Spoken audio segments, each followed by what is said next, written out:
इस कार्यक्रम के पुण्यार्चक हैं श्री सुशील जैन, श्रीमती अनीता जैन तेजारिया, पुत्र पुत्रवधू सौरभ जैन, दीपिका जैन, पुत्री दामाद अभिनव, अंकिता जैन, पुत्री वैशाली जैन, पौत्र पौत्री धृति जैन, अन्वय जैन, निवासी शास्त्री नगर दिल्ली। और आषाढ़ शुद्धि पूर्णिमा कहलाती है। कल चातुर्मास की स्थापना हुई, चौदस थी आषाढ़ शुद्धि, आज पूर्णिमा है और कल वीर शासन जयंती दिवस है। इन तीनों दिनों का अपना महत्व है। जैसे मोक्ष मार्ग में रत्नत्रय का पूर्ण योगदान रहता है। जो जीवन से धरती भर जाती है, वर्षा योग होता है, एक प्रकार से आर्द्रता चारों तरफ फैल जाती है, योग की साधना भी प्रारंभ हो जाती है। एक स्थान पर रुकना मात्र उद्देश्य नहीं, किंतु इस अवधि का उपयोग योग की साधना के लिए है। उपयोग शुद्ध हो तो योग की भी शुद्धि अवश्य होती है। उपयोग की शुद्धि के लिए एक प्रकार से अकेला होना होता है। दो के साथ उपयोग अपने आप ही चंचल हो जाता है। खाली जगह पर बंद कमरे में दीपक रखा जाता है, उसकी नोक ऊपर की ओर तथा परिणामात इधर उधर की हवा लगने से उसकी नोक रहती तो है, किंतु प्रकाश स्पष्ट नहीं उपलब्ध होता है। स्पष्ट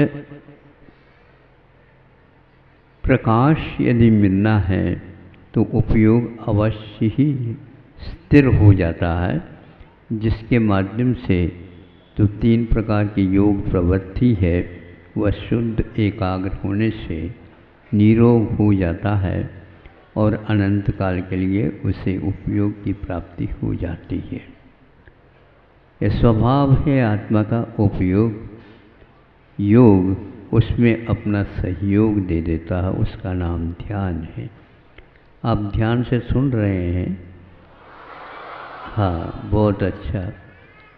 अभी कुछ प्रतिभाएं अपनी प्रतिभाओं के माध्यम से भावाभिव्यक्ति कर रही थी।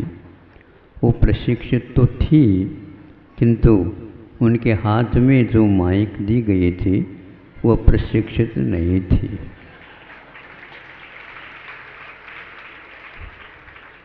और माइक को प्रशिक्षित नहीं किया जा सकता। प्रतिभा को तो कथनचित प्रशिक्षित किया जा सकता है, जो प्रतिभा स्थली में उसकी शिक्षा वो पा रही है। पराश्रित हो करके हम शिक्षा को पा लें, ये बहुत कठिन होता है। कारीश अग्नि एक अग्नि का नाम है, जो एक प्रकार से अध्ययन करने में उसका सहयोग मिलता है रात के वक्त। इसको निमित्त कर्ता के रूप में सर्वासिद्धिकार ने स्वीकार किया है। प्रतिभा को ऊर्ध्वमुखी बनाने के लिए अनेक प्रकार साधन सामग्री की आवश्यकता नहीं है, किंतु बाधक कारणाभावात् साधक कारण सद्भावात् से कार्यस्य प्रादुर्भाव है। कार्य का प्रादुर्भाव होना तब संभव है केवल साधक कारण ही नहीं, बाधक कारण का अभाव हो। बाधक कारण के अभाव होने के उपरांत निश्चित रूप से हमारा साधक कारण कितना भी क्षोभम कमज़ोर क्यों न हो, बलजोर होने की ओर अग्रसर हो जाता है। प्रतिभा है उसका उपयोग करना है, तो अकेला हो जाए उसको छोड़ दो तो बहुत जल्दी वह अपना चिंतन प्रारंभ करता है। जब तक आप उसके लिए ज़्यादा सुविधा देते रहेंगे वह दुविधा में ही चला जाता है, उसको सुविधा नहीं मिल पाती। शिक्षण पद्धति को प्राचीन काल की जो थी उसको देखने से ऐसा लगता है कि हम सुविधाजनक जो कोई स्थान विशेष है उसी को समझते हैं यह विद्यालय है। आज विद्यालय गायब हो गया, स्कूल की इतनी ख्याति हो गई है कि प्रत्येक व्यक्ति कि विद्यालय का वर्णन करता स्कूल के नाम से। इसलिए कह रहा हूँ स्कूल कब इस विद्यालय का नाम पड़ा है तो ये इंग्लिश की देन है। पहले शिक्षा विद्यालयों के माध्यम से प्राप्त होती थी और घर को भी हम विद्यालय की संज्ञा दे सकते हैं। जो माता पिता उसके एक शिक्षक हुआ करते आदि के, उनके कारण भी हम आज की शिक्षा में जो कमियां आई हैं वो कारण माना जा सकता और मानना ही चाहिए। अभिभावक यदि यहाँ से प्रारंभ कर दें तो विद्यालय ठिकाने पर अपने आप ही आ जाएंगे। परिसर बना करके करना एक कृत्रिम है। भारतीय शिक्षा पद्धति के अनुसार वृक्षों के नीचे भी वह संपन्न हुआ करते थे। आज धीरे धीरे उस ओर आने का प्रयास किया जा रहा है। प्राकृतिक वातावरण होना अनिवार्य है तो संस्कृति अपने आप ही पनप जाती है। संस्कृति की रक्षा करने के लिए प्रकृति का आश्रय लेना अनिवार्य है, जो यहाँ पर देखने को उपलब्ध होता है।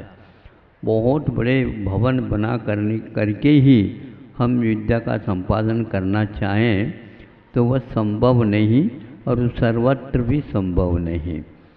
विशेष खर्च करके जो आज विद्यालयों के निर्माण कर रहे हैं वह भी एक प्रकार से आधुनिकता है, प्राचीन काल की स्थिति नहीं है।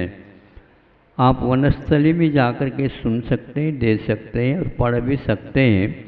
तीनों कार्य वहाँ पर हो रहे हैं और वहाँ पर एक कन्याशाला है जो कि बरसों से अपने काम कर रही है।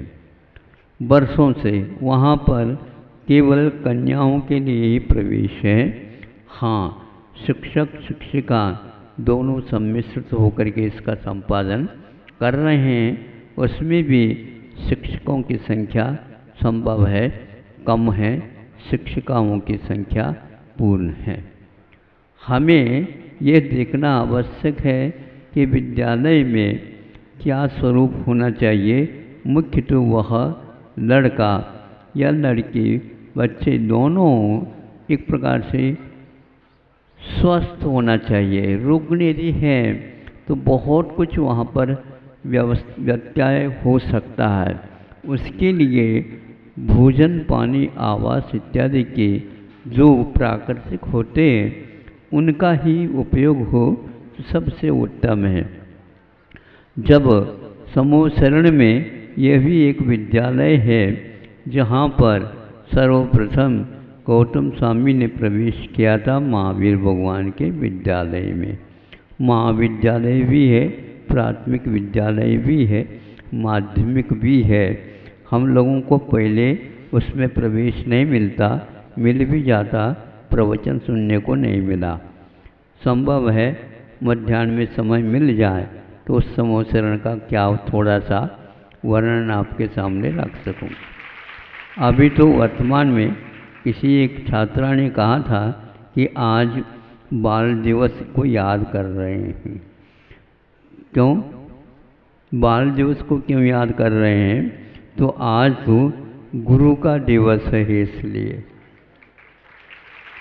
पहले गुरु होता है क्या बालक होता है, ये भी एक प्रश्न बहुत अनूठा है। हाँ, यह अवश्य है कि बाल दिवस एक प्रकार से कोरी स्लेट की भांति होती है। स्लेट का नाम दूसरा मैं अभी तक नहीं याद कर पा रहा हूँ, किंतु कर्नाटक भाषा में उसको पाटी बोलते थे। आज भी वह यहाँ पर पाटी बोलते हैं। हाँ, पट्टी, स्लेट पट्टी, अच्छा, इसको पट्टी बोलते हैं और इसको बढ़ती बोलते हैं, बढ़ता बढ़ता। तो यह एक प्रकार से बाल दिवस का रूप है, जो पट्टी साफ सुथरी हो। आज अनेक प्रकार के पट्टी पढ़ाई जाती है, तो अब उसको ठीक करना बहुत कठिन है। 4 शिक्षक का चाहिए, तब कहीं जा कर के वह स्लेट या पट्टी साफ हो पाती है।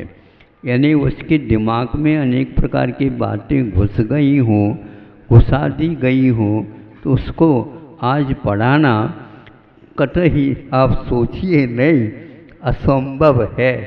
किंतु आप उनको बिगाड़ करके यदि छात्राओं को दे करके जाओ, महाराज आशीर्वाद दे दो, ताकि यह जल्दी जल्दी पढ़ा लिखा हो जाए। देखो, ध्यान रखो, पढ़ा लिखा होना एक प्रकार से जीवन के लिए अनिवार्य नहीं है। यह मैं हाय को प्राय करके सुनाता हूँ, प्रसंग में और सुनाऊंगा, मना भी कर दोगे तो भी सुनाऊंगा। इसलिए बताओ, सुनाओ? हाँ, तो बच्चों की यह तो याद आ रही है आवाज़, किंतु बड़ों की आ रही है, सभी की है। अच्छी बात है। हम अधिक पढ़े लिखे हैं, कम समझदार। सुना? ये समझना भी बहुत कठिन है, क्योंकि पढ़े लिखे इसको नहीं समझ पाएंगे। पढ़े लिखे का अर्थ समझदार नहीं होते, किंतु हम अधिक पढ़े लिखे हैं, कम समझदार। आज इंजीनियर है, डॉक्टर है, वो है, ये है, ये सारे पढ़े लिखे होने से इनको हम समझदार की कोटि में नहीं ले सकते हैं, क्योंकि जो पढ़ा लिखा होता है वह शिक्षा के लिए, और शिक्षा जिसे उपलब्ध हो जाती है वह कभी भी बेरोजगार रह ही नहीं सकता। वह अनेकों व्यक्तियों को रोजगार देने की क्षमता रखता है। उसका नाम समझदार मैं मानता हूँ। इसलिए एक विशेष रूप से लेख के चिंतन के माध्यम से लिखा गया है, जो आपके सामने रखा। एक आध बार और सुनाऊं ताकि मुखाग्र हो जाए, और कुछ नहीं। मुखाग्र करने के लिए अंतर्मुखी होना भी अनिवार्य है। इसको मुखाग्र मात्र करने से मतलब नहीं होता। कंठस्थ विद्या काम में आ सकती, लेकिन हृदयस्थ जब तक नहीं होती तब तक वह जीवन का उपयोग नहीं हो सकता। इसलिए हम अधिक पढ़े लिखे हैं, कम समझदार हैं। समझदार वही होता जो मझदार को भी पार कर जाता है, और जो पढ़ा लिखा हो करके यदि वह अनाश्रित होता है अथवा एक प्रकार से रोजगार के लिए बार बार सरकार को बाध्य करता रहता है, वह व्यक्ति समझदार की कोटि में नहीं आ सकता। क्योंकि यदि आ जाता तो सर्वोच्च न्यायालय में न्यायाधीश ने ये क्यों घोषणा कर दी? ये बहुत अच्छी बात है। आज 70 वर्ष की यात्रा में भारत ने इस शिक्षा के अभियान को पूर्ण किया। पूरा का पूरा तो नहीं हो, लेकिन 95% से भी ज़्यादा साक्षर भारत आज बन चुका। ये बहुत अच्छी बात है। ताली नहीं बजाओ अभी बीच में। ये वाक्य पूर्ण नहीं हुआ न्यायाधीश का। उन्होंने आगे और कहा, परंतु लगा करके हमने भारत को साक्षर तो बनाया, किंतु का अर्थ होता है ये बनाया बनाया, ये मतलब नहीं किसी का, क्योंकि समझदार नहीं बना है। किंतु हमने एक भी नागरिक को नहीं बनाया। क्या समझे? इन विद्यालयों से, विश्वविद्यालयों से, महाविद्यालयों से और इनको बनाने वालों से, और उसमें अभिभावक भी शामिल है, उनसे हमें क्या वो प्रयोजन सिद्ध होता है? नागरिक यदि नहीं बना सके तो आप पढ़े लिखे तो कहला सकते हो, किंतु समझदार नहीं कह सकते आपको। इसलिए आप समझदार की लाइन में यदि आकर के बैठना चाहते हो, पंक्ति लगा करके, तो आज से संकल्प ले लो कि उपयोगी शिक्षा का ही हम एकमात्र आदर करेंगे, तो भारत का विकास होने वाला, नहीं तो नहीं। शिक्षा जीवन को उन्नत बनाने के लिए हुआ करता है और किसी के लिए नहीं। ज़्यादा न कह करके इतना ही पर्याप्त समझता हूँ। आज गुरु पूर्णिमा का अर्थ, गुरु का एक प्रकार से अत्यंत आवश्यक स्थान था, उसकी पूर्ति आज हुई है। वह कौन गुरु है और कौन परम गुरु है, हम अध्ययन में देखें। अभी तो इतना कहना चाहता हूँ, पर प्रवेश के लिए गुरु जो होता है, एक प्रकार से जीवन, अपना जीवन को परम गुरु के जीवन में अथवा चरणों में समर्पित करता है। तो वह जीना तो चाहूँ, ये एक बहुत अच्छा ये भाव रखने वाला हायकू है। जीना तो चाहूँ, जीना चढ़ने हेतु, यूं ही जीना क्या। हमें यूं ही जी कर जीना पसंद नहीं आना चाहिए। जीना यदि चढ़ रहे हो, चढ़ने का इरादा रखते हो, संकल्प करते हो, और किसी माध्यम से देख करके भी जीना चढ़े तो भी बहुत अच्छा माना जाता है। किसी की भी नकल कर लो, लेकिन जीने चिढ़ना सीखो। बाकी जीना जीना, इसमें यूं ही जीना क्या करना अपने को। अनंत काल यूं जी रहे हैं, जीना चढ़ नहीं पाए। जीना और जीना ये बहुत अंतर है। एक तो सामान्य रूप से जीना है, खा पी करके रह रहे हैं, ये पशुओं में भी देखने को मिलता है। लेकिन पशुओं की उन्नति फिर भी थोड़ी बहुत हो जाती है। ऐसा जिसके पास एक भी सीढ़ी चढ़ने की हिम्मत नहीं रही, तो जीवन क्या है? वो कुछ भी जीना नहीं है। शिक्षा के माध्यम से हमें चलना भी सिखाया जाता है और चढ़ना भी सिखाया जाता है। तो चलना और चढ़ना, इन दोनों के लिए शिक्षा को अपने जीवन में गढ़ना आवश्यक होता है, अन्यथा उस शिक्षा का कोई मूल्य नहीं।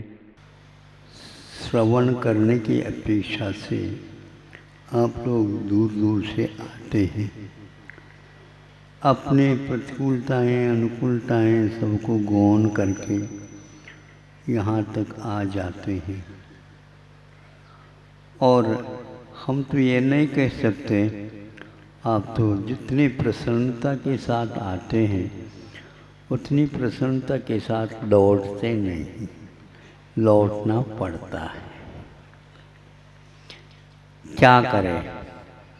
इसमें भी अपना ही किया हुआ कर्म कारण है, इसमें कोई संदेह नहीं।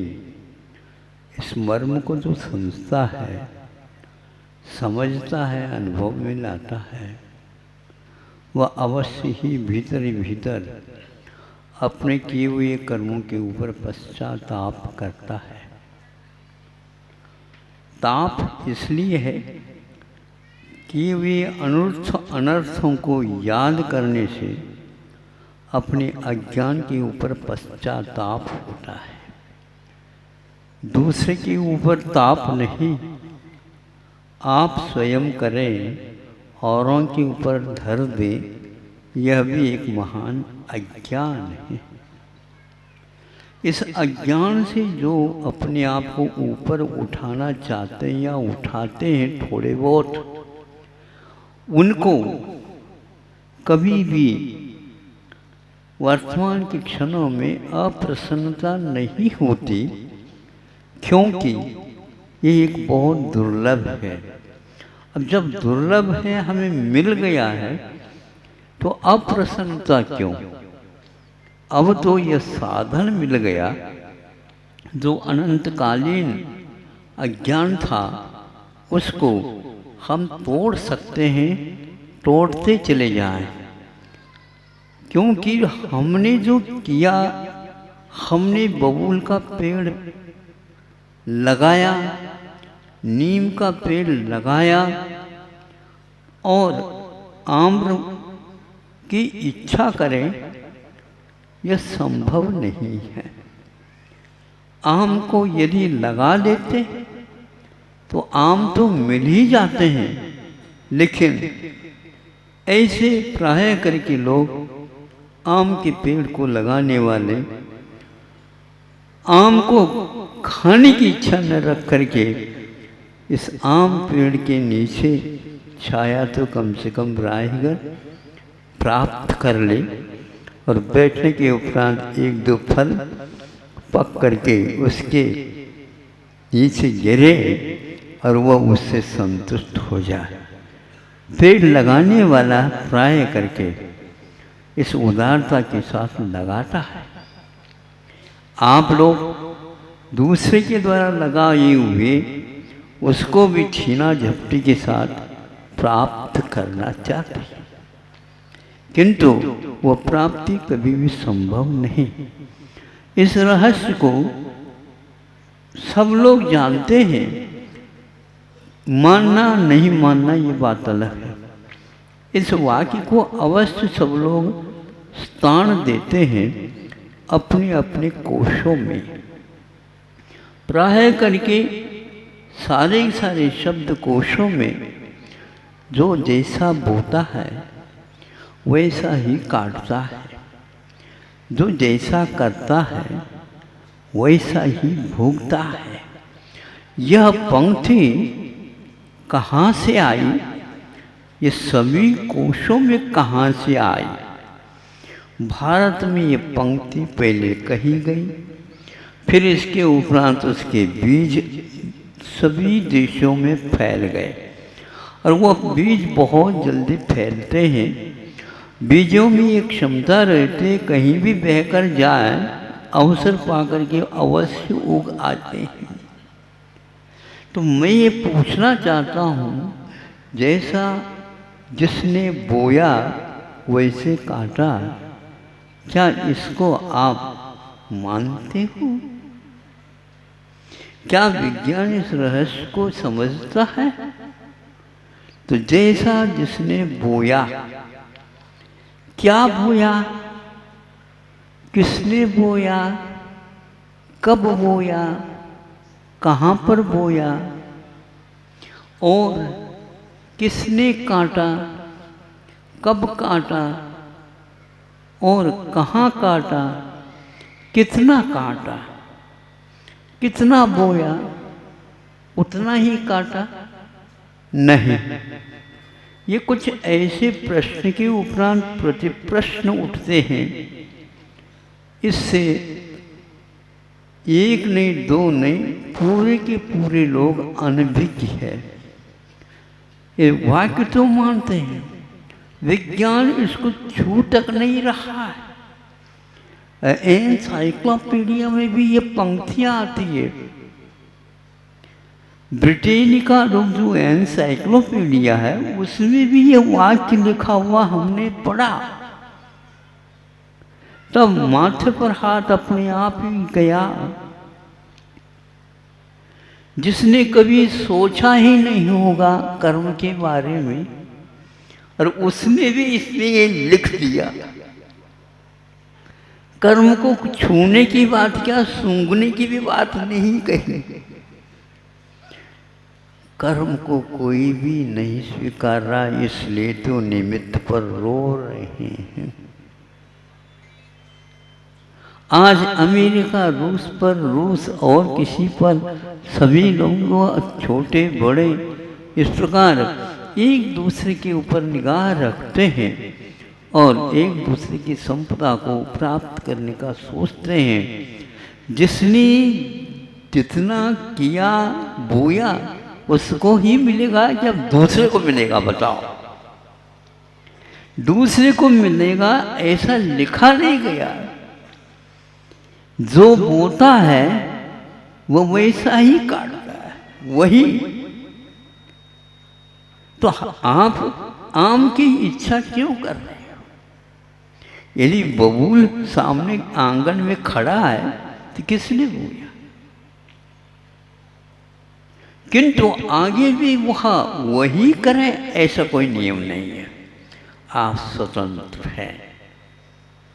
ये स्वतंत्रता प्राप्त करने के उपरांत इस पंक्ति के ऊपर अमल करना चाहिए था, वो नहीं हो पा रहा था। किंतु आज 70 वर्ष के उपरांत भी हम दूसरे क्षेत्र में तो काम कर रहे हैं, इस क्षेत्र में सोच तक नहीं रहे। एक घटना एक विद्वान के जीवन में घटती है, किस प्रकार के उनकी मानसिकता में, विचार में यह दृढ़ निश्चय था, इसको हम आपके सामने रखना चाहते हैं। शयन करने के उपरांत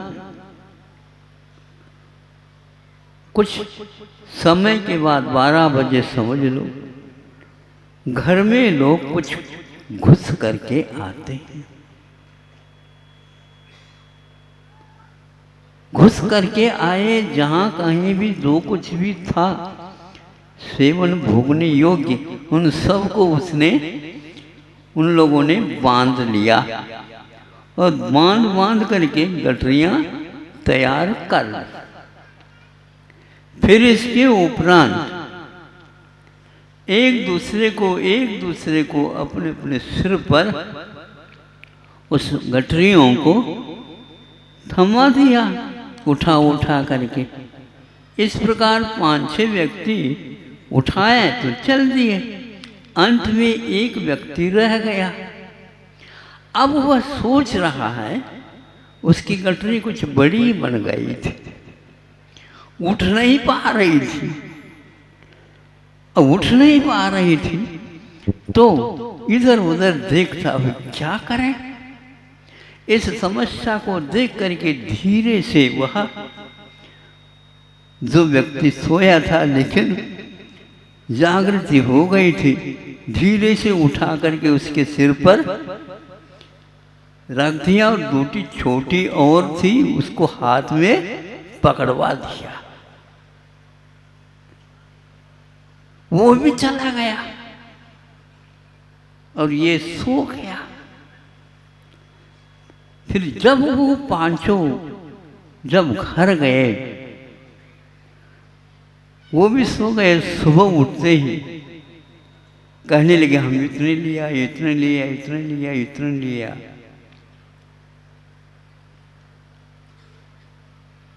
कहाँ गए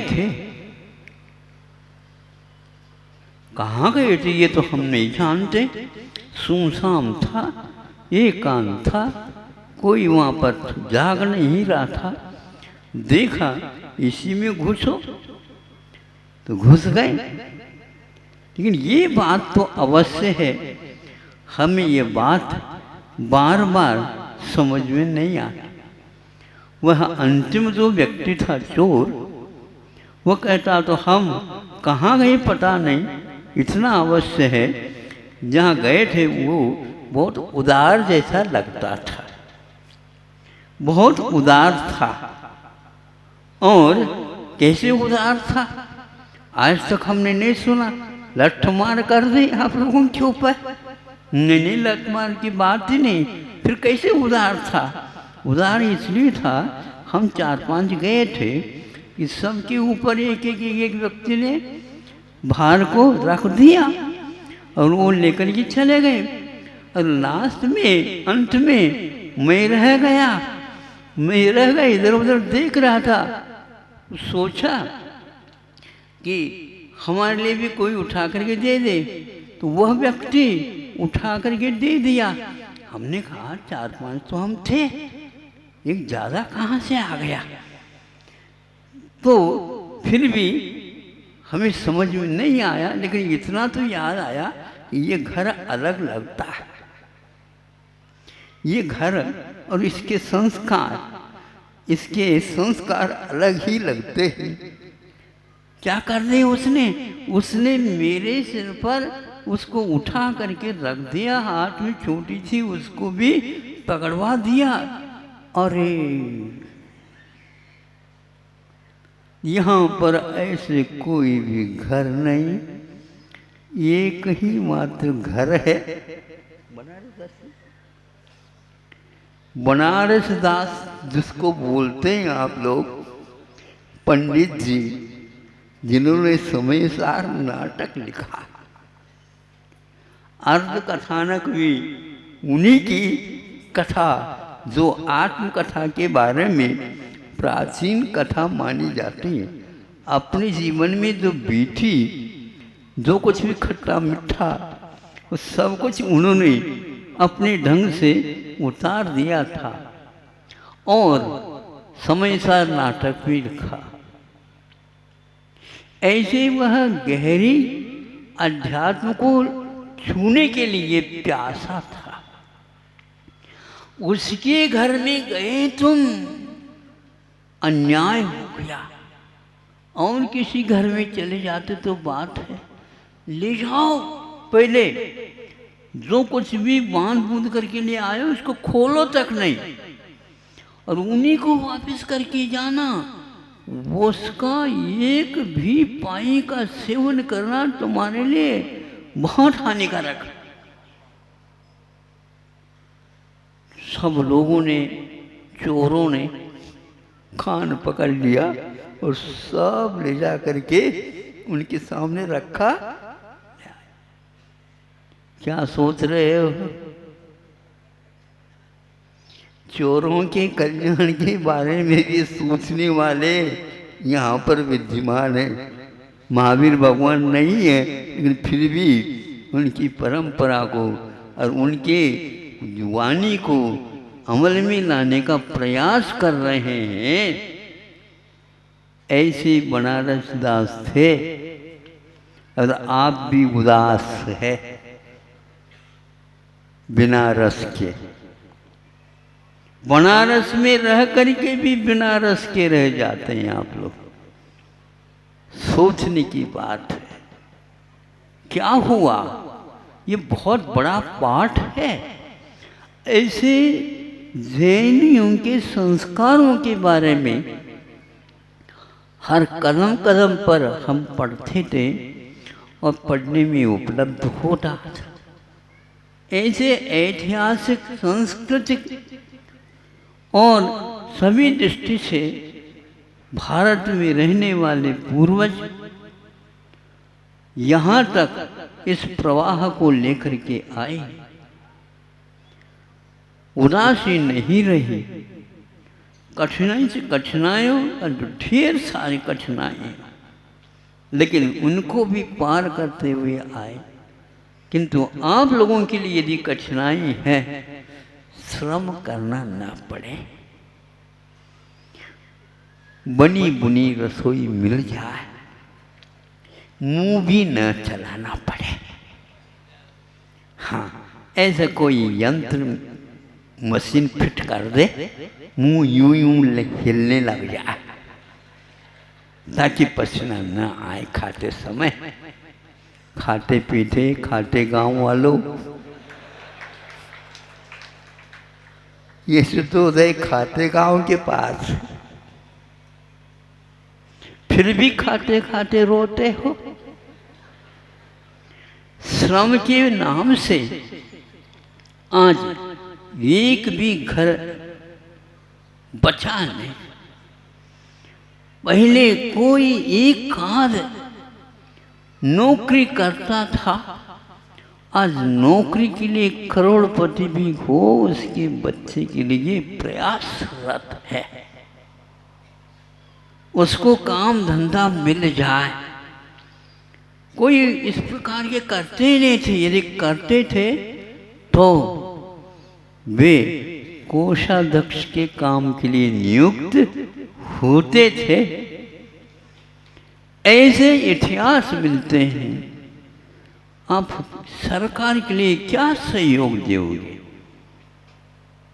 अच्छी अच्छी वस्तुएं जो उपभोग्य हैं, जो अपने संस्कृति को सुरक्षित रखने में सक्षम हैं, ऐसे कार्य, ऐसे श्रम जो इतिहास में किया जाता था, आज सब चौपट हो गए। जो किया, हमने बबूल का पेड़ लगाया, नीम का पेड़ लगाया और आम्र की इच्छा करें, यह संभव नहीं है। आम को यदि लगा लेते तो आम तो मिल ही जाते हैं, लेकिन ऐसे प्राय करके लोग आम के पेड़ को लगाने वाले आम को खाने की इच्छा न रख करके इस आम पेड़ के नीचे छाया तो कम से कम राहगर प्राप्त कर ले और बैठने के उपरांत एक दो फल पक करके उसके नीचे गिरे और वह उससे संतुष्ट हो जाए। पेड़ लगाने वाला प्राय करके इस उदारता के साथ लगाता है। आप लोग दूसरे के द्वारा लगाए हुए उसको भी छीना झपटी के साथ प्राप्त करना चाहते हैं, किंतु वह प्राप्ति कभी भी संभव नहीं। इस रहस्य को सब लोग जानते हैं, मानना नहीं मानना ये बात अलग है। इस वाक्य को अवश्य सब लोग स्थान देते हैं अपने अपने कोशों में। प्राय करके सारे सारे शब्द कोशों में जो जैसा बोता है वैसा ही काटता है, जो जैसा करता है वैसा ही भोगता है। यह पंक्ति कहाँ से आई? ये सभी कोशों में कहाँ से आई? भारत में ये पंक्ति पहले कही गई, फिर इसके उपरांत उसके बीज सभी देशों में फैल गए और वह बीज बहुत जल्दी फैलते हैं। बीजों में एक क्षमता रहती है, कहीं भी बहकर जाए अवसर पाकर के अवश्य उग आते हैं। तो मैं ये पूछना चाहता हूँ, जैसा जिसने बोया वैसे काटा, क्या इसको आप मानते हो? क्या विज्ञान इस रहस्य को समझता है? तो जैसा जिसने बोया, क्या बोया, किसने बोया, कब बोया, कहाँ पर बोया और किसने काटा, कब काटा और कहाँ काटा, कितना काटा, कितना बोया, उतना ही काटा? नहीं। ये कुछ ऐसे प्रश्न के उपरांत प्रति प्रश्न उठते हैं। इससे एक नहीं, दो नहीं, पूरे के पूरे लोग अनभिज्ञ है। ये वाक्य तो मानते हैं, विज्ञान इसको छू तक नहीं रहा है। एनसाइक्लोपीडिया में भी ये पंक्तियां आती है। ब्रिटेनिका जो एनसाइक्लोपीडिया है उसमें भी ये वाक्य लिखा हुआ हमने पढ़ा। तब माथे पर हाथ अपने आप ही गया। जिसने कभी सोचा ही नहीं होगा कर्म के बारे में, और उसने भी इसलिए लिख दिया। कर्म को छूने की बात क्या, सूंघने की भी बात नहीं कही। कर्म को कोई भी नहीं स्वीकार रहा, इसलिए तो निमित्त पर रो रहे हैं। आज अमेरिका रूस और किसी पर सभी लोग छोटे बड़े इस प्रकार एक दूसरे के ऊपर निगाह रखते हैं और एक दूसरे की संपदा को प्राप्त करने का सोचते हैं।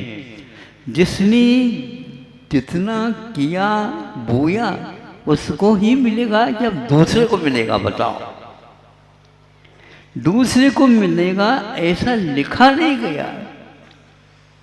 जो बोता है वो वैसा ही काटता है, वही। तो आप आम की इच्छा क्यों कर रहे हो? यदि बबूल सामने आंगन में खड़ा है तो किसने बोया? किंतु आगे भी वही करें ऐसा कोई नियम नहीं है। आप स्वतंत्र हैं। ये स्वतंत्रता प्राप्त करने के उपरांत इस पंक्ति के ऊपर अमल करना चाहिए था, वो नहीं हो पा रहा था। किंतु आज 70 वर्ष के उपरांत भी हम दूसरे क्षेत्र में तो काम कर रहे हैं, इस क्षेत्र में सोच तक नहीं रहे। एक घटना एक विद्वान के जीवन में घटती है, किस प्रकार के उनकी मानसिकता में, विचार में यह दृढ़ निश्चय था, इसको हम आपके सामने रखना चाहते हैं। शयन करने के उपरांत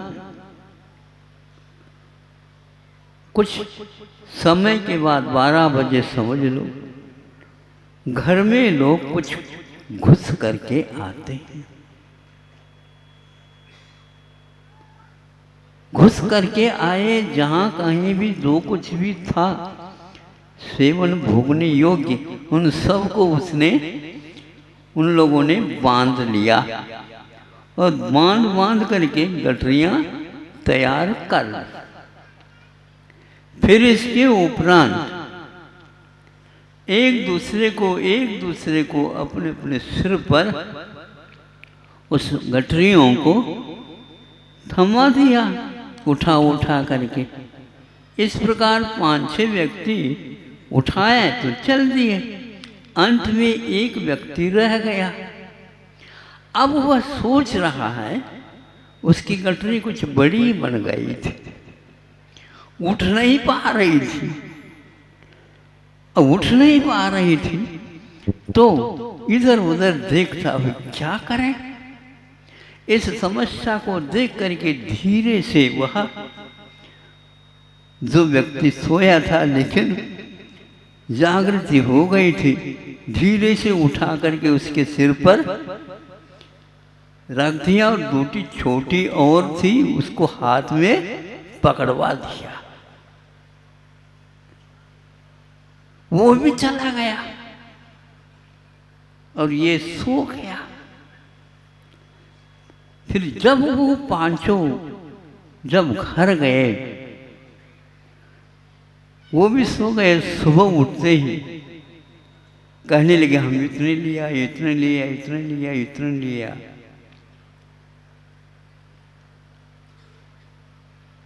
कहाँ गए थे,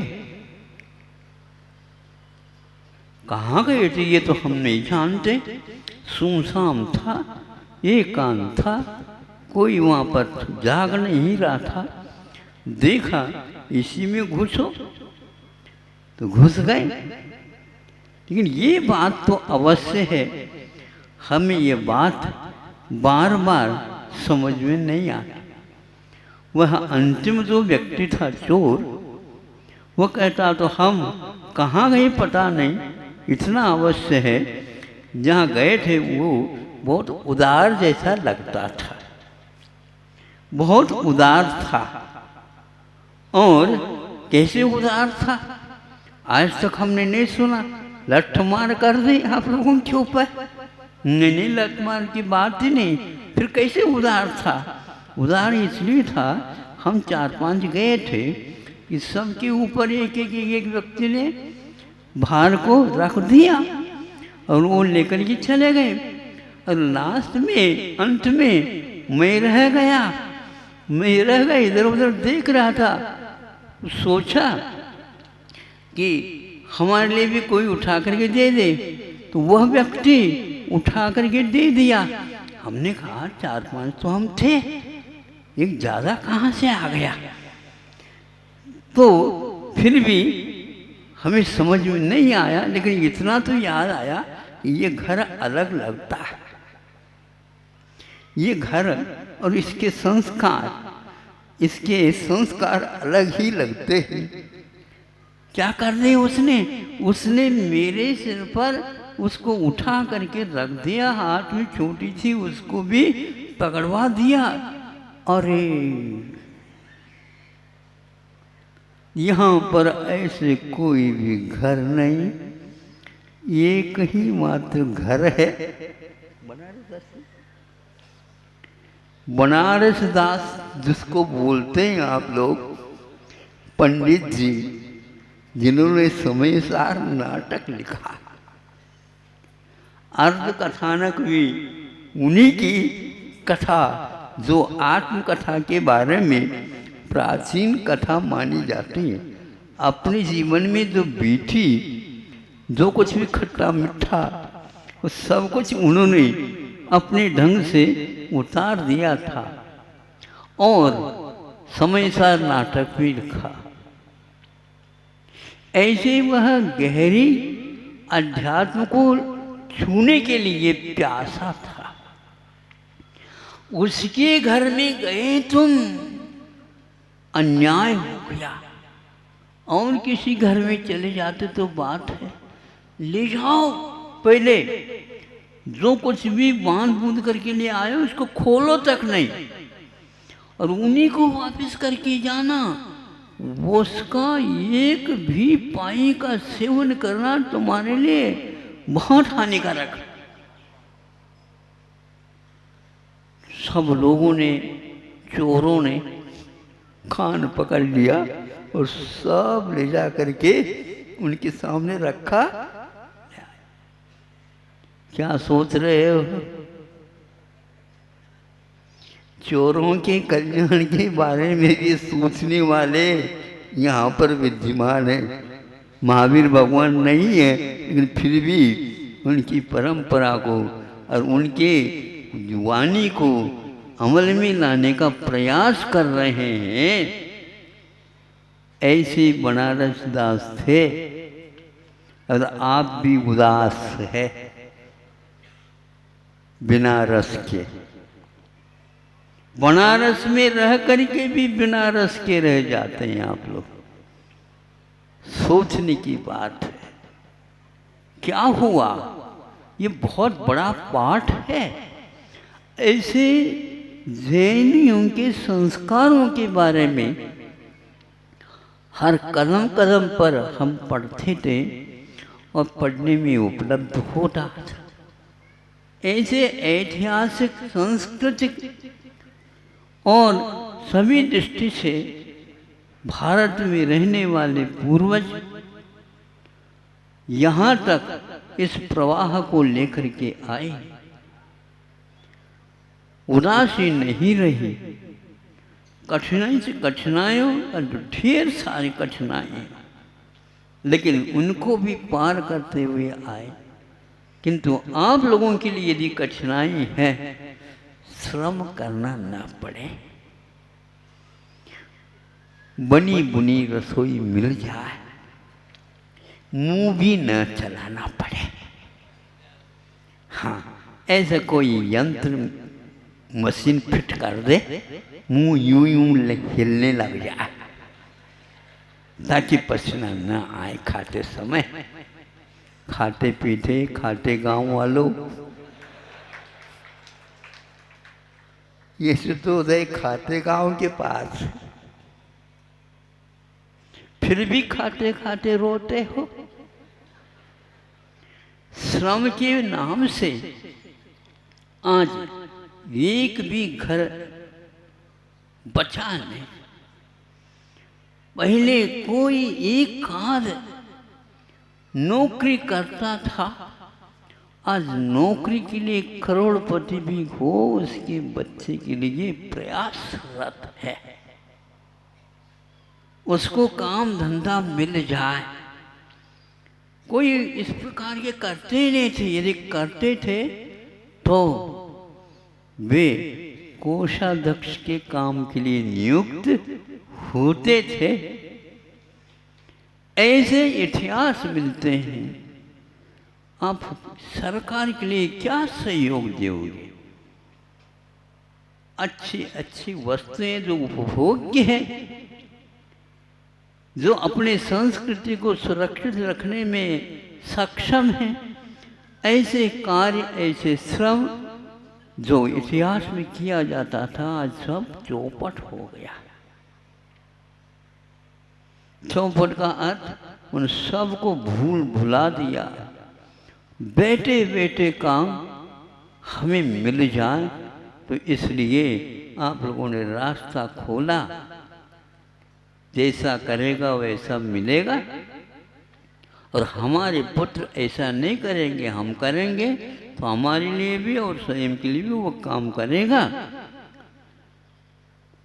लोन निकालो और प्रत्येक कार्य करो। ये बहुत बड़ी बीमारी है, इसके बारे में कोई भी नहीं कह रहा है। वो प्रतिभाशाली की छात्राएं इसके बारे में कुछ ऐसा दृश्य प्रस्तुत कराया। हमने सुना मात्र, लेकिन उसका अर्थ बहुत गहरा निकला। ये कहाँ से आया? ये पश्चिमी हवा आ गई।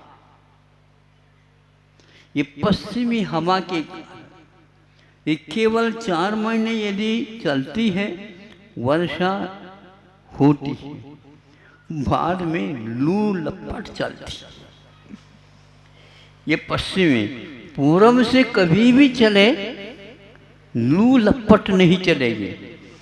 कितनी भी भयंकर गर्मी क्यों न पड़े, पूर्व और उत्तर से यदि हवा चलेगी, हरिश्चंद्र हवा चलेगी। जो हरिश्चंद्र की हवा सत्य हुआ करती, चलिए तो बूंदा बूंदी तो हो ही जाए,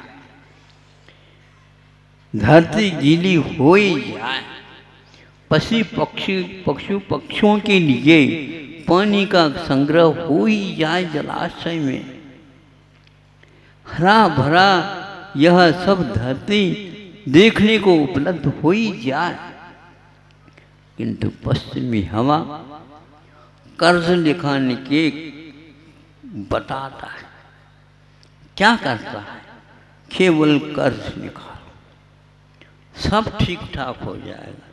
ऋणम कृत्वा घृतम पिबेत भस्मीभूतस्य देहस्य पुनरागमनम कुतः। यह देह तो भस्मसात होने वाला, ये तो जल जाएगा। जलाने के लिए और खर्चा करो, काय को खर्चा? वर्षा के काल में हो जाए तो एक डब्बा, एक पीपा घास लेट तेल चाहिए, और ईंधन भी बहुत कुछ चाहिए, तब कहीं जा कर के फलाना चंद का अंतिम संस्कार होगा। खर्चा आता है, ऐसा है ये। लेकिन हम इतिहास को खोलते हैं, देखते हैं, बहुत सैकड़ों ऐसे उदाहरण मिलते हैं।